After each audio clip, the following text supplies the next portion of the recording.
करते थे इसलिए जाने दिया, जिद होती तो अपना करके छोड़ते। मैं हूं प्रदीप शुक्ला, स्वागत है आपका अपने चैनल स्टडी विद प्रदीप पे। आज जो टॉपिक पे हम लोग बात करने वाले हैं उस टॉपिक का नाम ही है जिद। चलिए बताइए, जिद के बारे में आप क्या जानते हैं। आपने सुना होगा कि बिना मांगे बिना रोए बच्चे के उसकी माँ भी उसे दूध नहीं पिलाती, लेकिन इस मांगने में, इस जिद करने में और जिद करने में बड़ा अंतर है। मैं आपको थोड़ी थोड़ी चीजों में सब कुछ समझाने वाला हूं कि जिद आपके लिए कितना यूजफुल है और कितना हानिकारक है। जैसा कि मैंने अभी आपसे कहा कि प्रेम करते थे इसलिए जाने दिया, जिद होती तो अपना करके छोड़ते। लेकिन यहाँ पे जो जिद शब्द का उपयोग हो रहा है वो जिद शब्द का उपयोग गलत हो रहा है। जिंदगी में आपको कोई चीज हासिल करनी है तो वहां पे आप जिद्दी मत बनिए। जिद्दी का मतलब होता है कि आपके अंदर नेगेटिव फीलिंग का आना, नकारात्मक ऊर्जा का संचार होना आपके शरीर में। दुनिया में हर एक चीज हासिल करने के लिए आपको नकारात्मक नहीं बल्कि सकारात्मक होना पड़ता है। जब आप सकारात्मक कंडीशन पे खड़े होते हैं, सकारात्मक होते हैं, तो आपको कुछ चीजें बहुत आसानी से स्वतः मिल जाती हैं। लेकिन जब आप नकारात्मक होते हैं तो आपको जो चीजें मिली होती है ना, उससे भी ईश्वर आपसे छीन लेता है।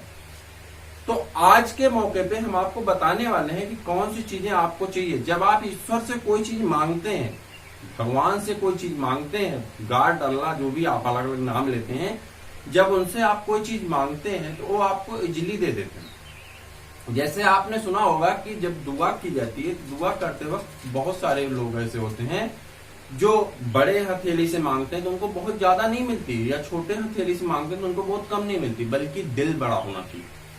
अब एक काम होता कैसे है, जिद कैसे होती। जिद की जगह पे इस शब्द को गलत करिए और फिर वही हम शब्द रिपीट करेंगे कि प्रेम करते थे इसलिए जाने दिया, समर्पित होते तो हासिल करके छोड़ते या पा करके छोड़ते। यहां पे आप लगाइए समर्पित। आप सपोज करते हैं कि आपका सपना है IAS या IPS या पुलिस, कुछ भी है, ठीक, नीट हो सकता है, आपका सपना डॉक्टर बनना है, आपको हो सकता है IIT में जाना है, आपको हो सकता है IIM में जाना है, आपको कहीं भी जाना है। उन सभी ड्रीम्स को पूरा करने का एक ही सरल तरीका है। वो सरल तरीका और शब्द क्या है, वो है समर्पित होना।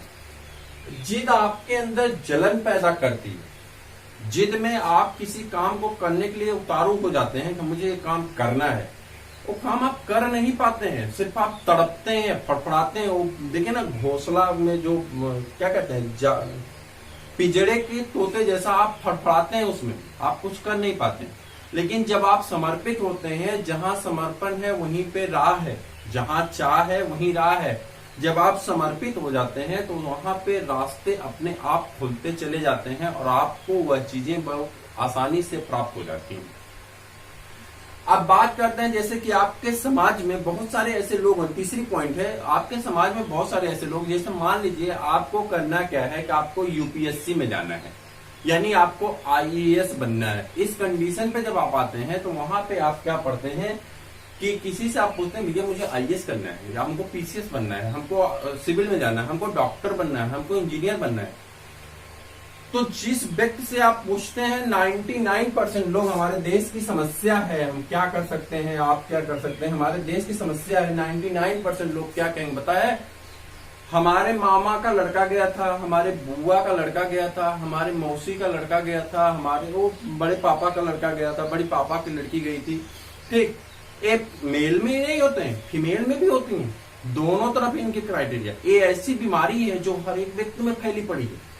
और वो गए थे, उनसे कुछ नहीं उखड़ा, चले आए। अरे तुमसे नहीं उखड़ा तो हमसे काहे नहीं उखड़ेगा, हम करेंगे। समस्याएं यहां खड़ी होती हैं कि जो व्यक्ति यहां पे होता है, 99% लोग आपको जिद्दी बनाते हैं। इनका काम ही होता है कि आपको जिद्दी बना देना है कि आप इस चीज पे जिद कर लें। और जब आप जिद कर लेते हैं तो आप जलन में नष्ट हो जाते हैं।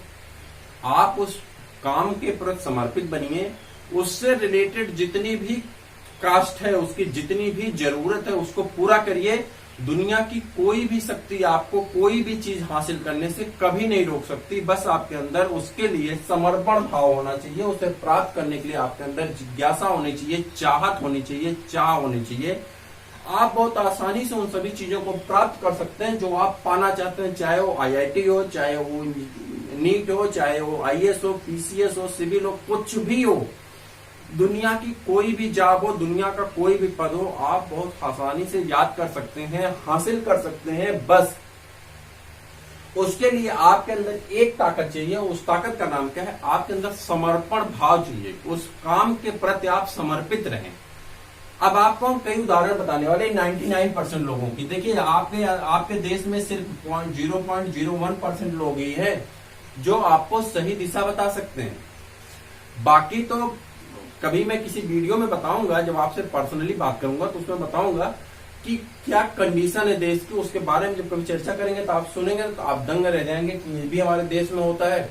इतने निगेटिवता से भरे पड़े लोग हैं ना कि उनको इतना अकेलापन है, इतना अकेलापन है कि वो इतने कमजोर हैं लोग भारत के, या इतने कमजोर हो गए हैं कि आपको यकीन नहीं है कि उनके चेहरे पे मुस्कान नहीं आ रही, हंस नहीं पा रहे, इतना अकेलापन है, इतना दुखी आत्मा है।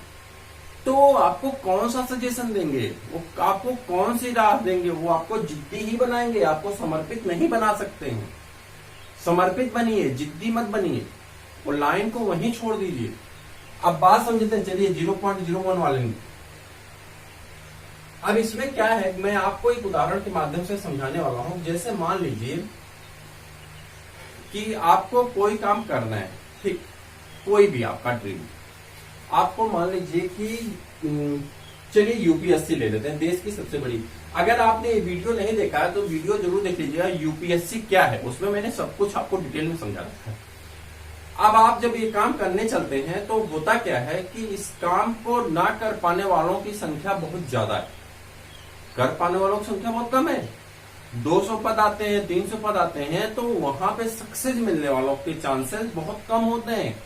अनसक्सेस वालों से भरा पड़ा संसार है, असफलताओं से भरा पड़ा संसार है, लेकिन उसी में से कोई ना कोई ऐसा है जो सफल है। आपने वो पढ़ा होगा कि जो है, मिलते न सहज मोती गहरे पानी में, बढ़ता उत्साह इसी हैरानी में।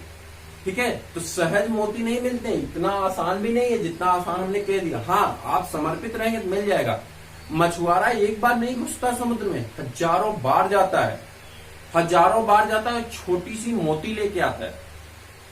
क्या मिला? 1000 बार का उसका परिश्रम, सोच लीजिए उसे क्या मिलता है। लेकिन जब वो मोती पाता है तो उसके अंदर जो खुशी होती है, जो झलक होती है, जो उसके इंटरनल पार्ट की जो क्या कहते हैं एनर्जी होती है ना, उस समय उसकी एनर्जी का बेग अगर नापा जाना है तो हमें लगता है पवन देव के बेग के बराबर होगा। वो इतना खुश होता है जब आप अपना सपना जी लेते हैं, अपना सपना अचीव कर लेते हैं, अपना सपना पा लेते हैं। फिर आपको उससे ऊपर की चीजें चाहिए होती हैं, ये सच है। लेकिन जिस दिन आपकी चाहत पूरी होती ना, उस दिन आपको इतनी खुशी मिलती है कि उस खुशी को आप किसी से बयां नहीं कर सकते हैं। उस खुशी में आपके आंखों से आंसू आने शुरू हो जाते हैं। तो कहीं ना कहीं आपके अंदर का वो समर्पण भाव ही आपको वहां तक खींच के ले जाता है कि आ जाओ भैया, आपको ये चीज चाहिए, और आप पा जाते हैं। लेकिन जब आप समर्पित नहीं होते हैं, जिद्दी होते हैं, ठीक है, रोना सीखे हैं बचपन से, रो रो करके कोई चीज मांगते हैं तो रो करके आपको चीजें मिल जाती है, लेकिन प्यार से नहीं मिलती। गुस्से में कोई पटक जाता, लो खा लो, तुम ही खा लो। समस्याएं कहां से खड़ी होती हैं? यहां से खड़ी होती है। आपके अंदर निगेटिव ऊर्जा का संचार होने लगता है, और जब निगेटिव ऊर्जा आपके अंदर संचरित होने लगती है तो फिर आपके अंदर से पॉजिटिवता खत्म हो जाती है, आपके अंदर से चाहत खत्म हो जाती है, आपके अंदर से समर्पण खत्म हो जाता है, आपके अंदर से ग्लोरियस जो आपकी एक साइन है, आपकी चमक है, आपकी जो आइडेंटिटी है वो खत्म हो जाती है। फिर आप हर एक चीज में आपको गलत ही दिखता है, फिर आप कुछ नहीं कर पाते। इसलिए अपने आप को सही दिशा पे